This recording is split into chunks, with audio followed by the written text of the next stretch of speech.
अवधूत चिंतन श्री गुरुदेव दत्त स्वामी महाराज की जय.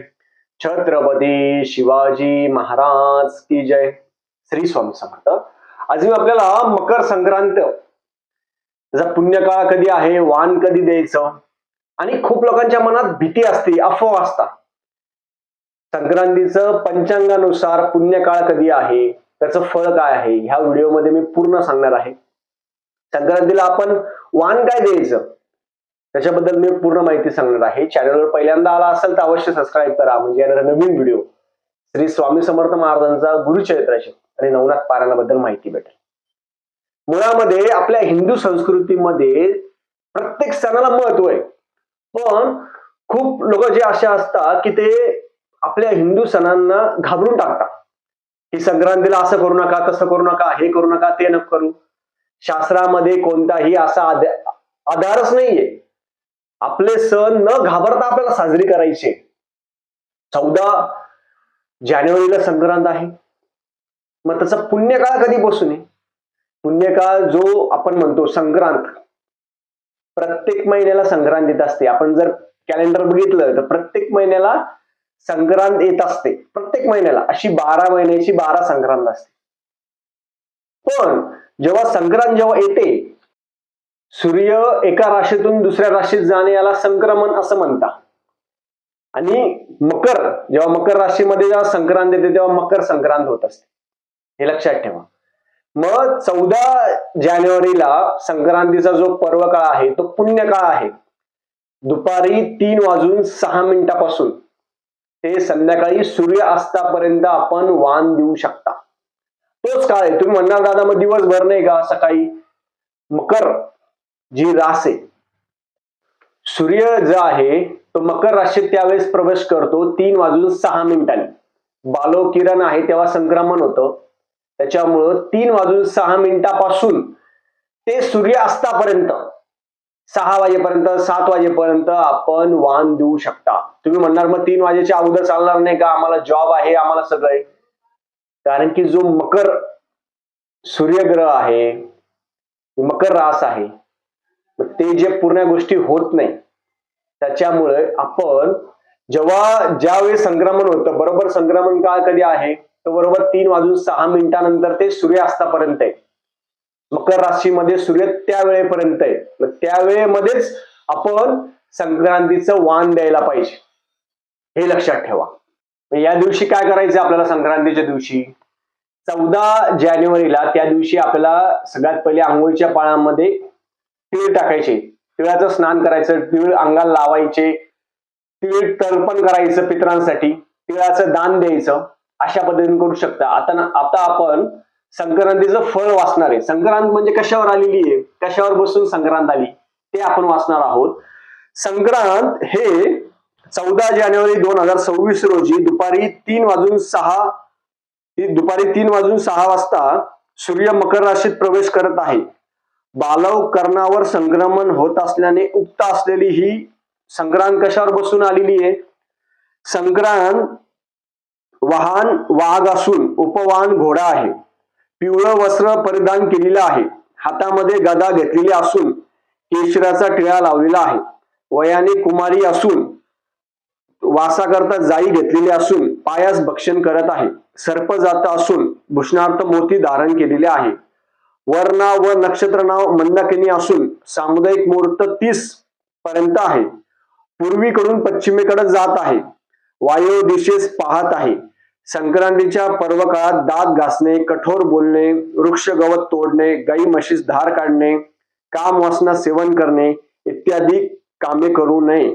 आणि एकादशीला तिळगुळ खाता येतो, हे लक्षात ठेवा. एकादशीच्या दिवशी तिळगुळ आपण खाऊ शकतो. आता संक्रांतीच्या दिवशी स्त्रियांनी करायचे दान. कोणतं दान करायचं स्त्रियांनी? नवे भांडे, गाईला घास, अन्न, तिळपात्र, गुळ, तीळ, सोने, भूमी, गाय, वस्त्र, घोडा इत्यादी यथाशक्त ब्राह्मणाला दान करावे त्या दिवशी. आता संकल्प करून आपण जे ब्राह्मणाला आहे ते ब्राह्मणाला दान करू शकता. आणि प्रत्येक संक्रांतीला आपण वाण काय द्यायचं? आपण कोणाला जपमाळ देऊ शकता, स्वामी चरित्र देऊ शकता, दुर्गा सप्तशती देऊ शकता. आपल्याला जे वाटेल ते आपण त्यांना दान दान म्हणण्यापेक्षा आपण वानामध्ये महिलांनी देऊ शकता. काय काही युनिट असेल युनिट देऊ शकता, जपमाळेचं असेल जपमाळ देऊ शकता. या पद्धतीने तुम्ही देऊ शकता. आता संक्रांतीला ते काळे कपडे घालणं ते गरजेचं आहे का? खूप जण वाटतं, महिला म्हणतात मग काळं घातलं पाहिजे, मग ते केलं पाहिजे. असं कोणत्याही पंचांगामध्ये कुठेही शास्त्र आधार नाही. आता संक्रांतीने जे पिवळे वस्त्र घातलेले, मग ते पिवळे वस्त्र आपण घालायला चालत नाही. पिवळे वस्त्र घालायचं नाही. पिवळं सोडून तुम्ही दुसरं बाकी सगळं घाला. तिने जे जे घातलेलं आहे संक्रांतीत ते आपण घालायचं नाही. बाकी तुम्ही काळे कपडे कोणाला घालायचे असेल ते घालू शकता. संक्रांतीचं वाण दुपारी 3:06 तर संध्याकाळी सूर्य अस्तापर्यंत करू शकता, 7 वाजेपर्यंत. लक्षात ठेवा. त्या दिवशी आपण जे तिळगुळ असेल तिळगुळ देऊ शकतो. आदल्या दिवशी भोगी असता, भोगीचं पण हळदी कुंकूचं असतं, प्रत्येक ठिकाणी करत असता. संक्रांत ही महिलांचा सण आहे आणि महिलांनी आनंदामध्ये हा सण साजरी करावा न घाबरता. सगळ्या माझ्या माता भगिनीला विनंती आहे, न घाबरता तुम्ही साजरी करा. असंच नाही करून तसंच नाही करू हे डोक्यातून काढून टाका.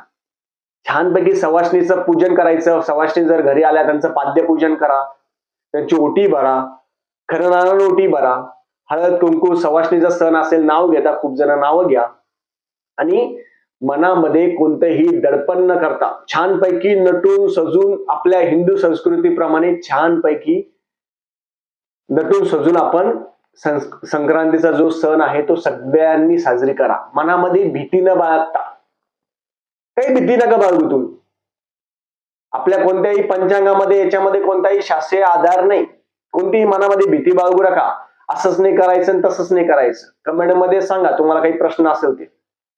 अशा पद्धतीने साध्या आणि सोप्या पद्धतीने संक्रांत सगळ्यांनी साजरी करावी. घरामध्ये सगळ्यांना तिळगुळ द्या, गोड गोड बोला, महाराजांना तिळगुळ द्या, आपल्या गुरूंना द्या. आपले गुरु असेल, ब्राह्मण देवता असेल, ब्राह्मणांना पण तिळगुळ द्या. त्या दिवशी ब्राह्मणांना घरी बोलवा, पाद्यपूजन करा, संकल्प करून दान द्या. तीळ असेल, गुळ असेल, हे ब्राह्मणाला दान द्या. अशा पद्धतीने संक्रांत साधी सोपी साजरी करायची. महाराजांना पण तिळगुळाची पोळी असेल ती महाराजांना दाखवा, दत्त महाराजांना दाखवा, आपल्या कुलदेवताला दाखवा. साधी सोपी संक्रांत साजरी करायची. मनामध्ये कोणतीही भीती बाळगू नका. 14 जानेवारी त्या दिवशी करायचं आहे, त्या दिवशी सगळ्यांनी. आणि सूर्य मकर राशीमध्ये जातो ना, तो 3:06 जातो, म्हणून तो वेळ महत्वाचा आहे आपल्याला. त्या पद्धतीने 3:06 ते संध्याकाळी सूर्यास्तापर्यंतच आपण वाण द्यावं. त्या दिवशी जास्त गर्दी होणार आहे, त्यामुळं जास्त गर्दी न करता आपण आपल्याप्रमाणे वेळेनुसार जावं, वाण द्यावं, सवाष्णीचं पूजन करावं. ते केल्यानंतर आपल्या घरी यावं. कोणाच्या घरी जायचं नाही. आपण कसं मंदिरात जातो, तिथं सवाष्णीचं पूजन करा, हळदी कुंकू लावणार, ओटी भरणार. ते केल्यानंतर आपल्या घरी या. कोणाच्या घरी जाऊ नका. कोणी म्हणणार आमच्या घरी या, आमच्या घरी या, नाही. संक्रांतीचा पर्व काय आहे, वाण द्यायचं. आपण वाण दिल्यानंतर विठ्ठल रुक्माईचं यांचं दर्शन घ्या. ते केल्यानंतर आपल्या घरी या, महाराजांना तिळगुळ द्या, आपल्या कुलदेवताला तिळगुळ द्या, आपल्या आई वडिलांना तिळगुळ द्या. ते केल्यानंतर आपल्या घरी आपण आपल्या घरी आपण यायला पाहिजे, दुसरं कुठेही न जाता. म्हणून अफवावर विश्वास ठेवू नका. कोणी म्हटलं असं ना करू तसं ना करू, नवीन रील करणारे नवीन लोक तयार झालेले कोणी पण आपल्या हिंदू संस्कृतीला बदनाम करायचं काम चालू आहे. हेच ना करू तेच ना करू असं काहीच नाहीये. आपण पंचांग आणि शास्त्रीय आधार बघूनच आपण कार्य करत असतो. लक्षात ठेवा. आपण असं तसं कोणाचं ऐकत नसतो.